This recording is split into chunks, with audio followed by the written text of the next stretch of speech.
হরে কৃষ্ণ।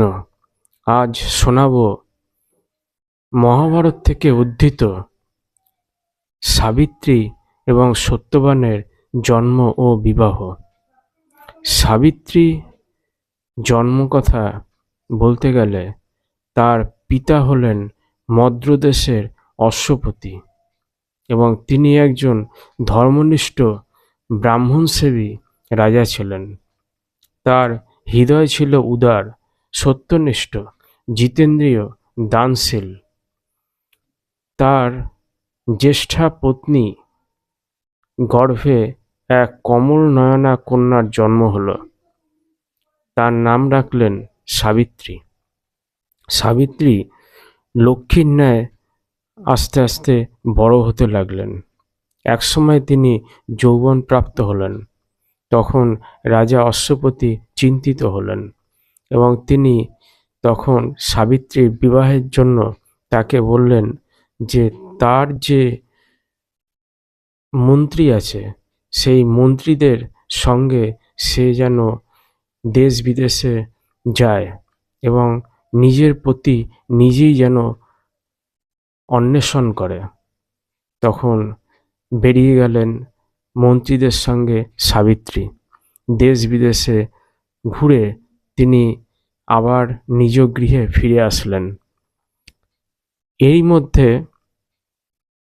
রাজা অশ্বপতির গৃহে তার দেবগুরু নারদ মুনি এসে উপস্থিত হয়েছেন। নারদ মুনি অশ্বপতিকে বললেন যে রাজান, আপনার কন্যা সাবিত্রী যৌবনপ্রাপ্ত হয়েছে, তিনি এখন বিবাহযোগ্যা, তাই তার বিবাহের ব্যবস্থা করুন। এ কথা শুনে অশ্বপতি সাবিত্রীকে ডাকলেন এবং সাবিত্রীকে জিজ্ঞাসা করলেন যে সে কি তার নিজের পতি অনুসন্ধান করতে পেরেছে। তখন সাবিত্রী বলল, হ্যাঁ, সে পেরেছে।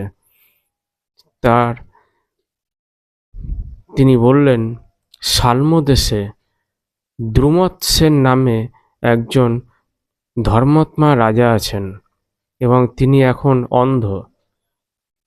তিনি তার প্রতিবেশী একজন রাজার কাছে পরাজিত হয়ে তার রাজ্য হারিয়ে সে এখন বনবাসী এবং তার একটি পুত্র আছে, তার নাম হলো সত্যবান।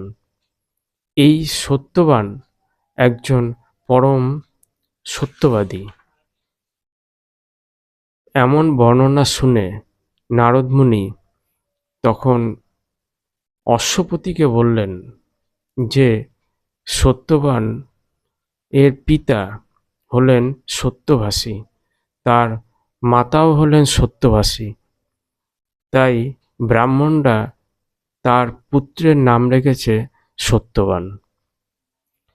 তখন অশ্বপতি জিজ্ঞাসা করলেন নারদ মুনিকে, বললেন যে এই সত্যবান কি তেজস্বী, বুদ্ধিমান, ক্ষমতাবান, শূরবীর?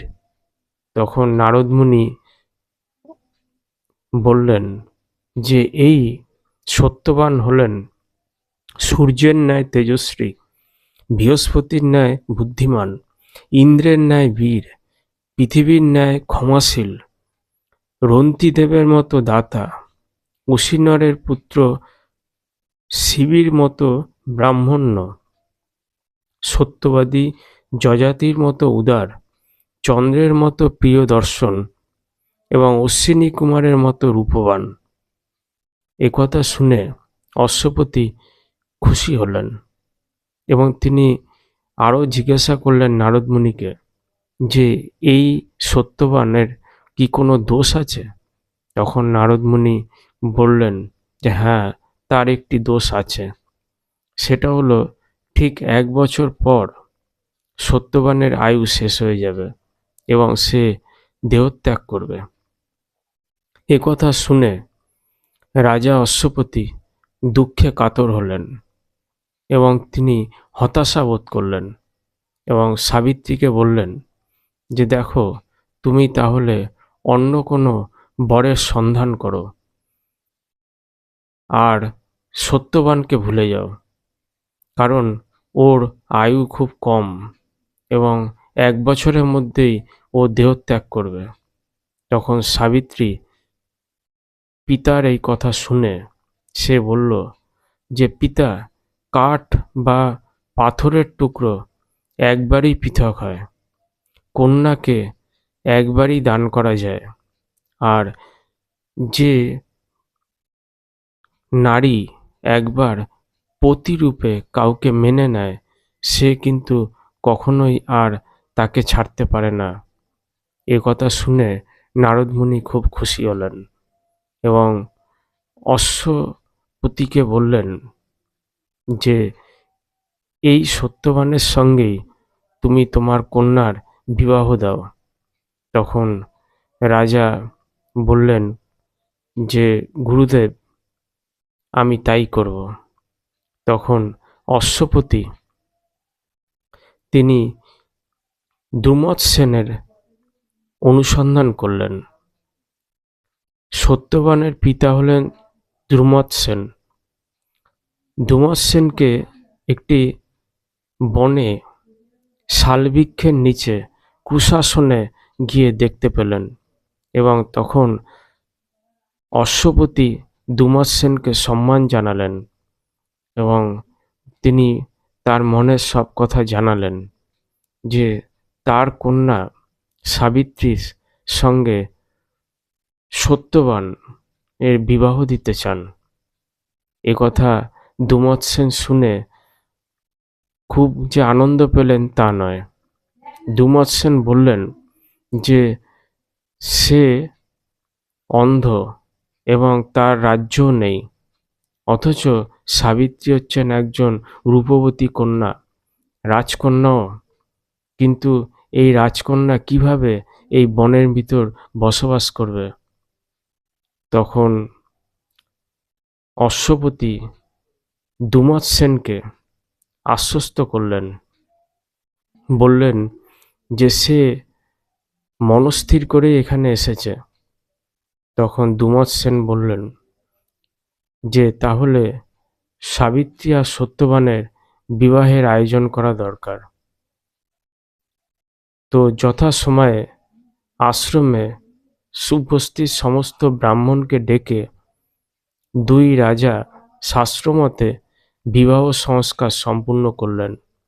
বিবাহের পর রাজা অশ্বপতি আনন্দিত মনে রাজধানীতে ফিরে গেলেন। পিতা ফিরে গেলে সাবিত্রী তার গায়ের সমস্ত গহনা খুলে গেরুয়া বসন ধারণ করলেন। তার সেবা, গুণ, বিনয়, সংযম এবং সকলের মনের মতো কাজ করায় সকলেই তার উপরে অত্যন্ত সন্তুষ্ট হলেন। দেবতা জ্ঞানে সম্মান ও বাক্য সংযমের সাহায্যে শ্বশুর শাশুড়িকে প্রসন্ন করলেন এবং সাবিত্রী পতিকেও সন্তুষ্ট করলেন। এর পরের পর্বটি নিয়ে আসছি, আপনারা শুনবেন। পরবর্তী